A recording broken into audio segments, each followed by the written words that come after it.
మీ health ship shape కండిషన్లో ఉండాలంటే మీరు ఏం చేయాలి?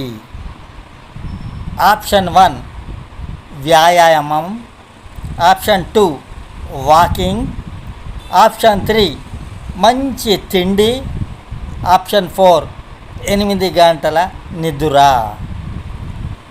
మీ ఆన్సర్ని కామెంట్లో పెట్టండి.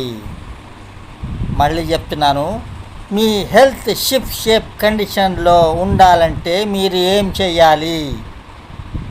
ఆప్షన్ 1 వ్యాయామం, ఆప్షన్ 2 వాకింగ్, ఆప్షన్ 3 మంచి తిండి, ఆప్షన్ 4 8 గంటల నిద్ర.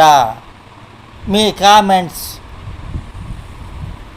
రాయండి, కామెంట్ బాక్స్లో పెట్టండి. మర్చిపోకుండా సబ్స్క్రైబ్ కూడా చేయండి.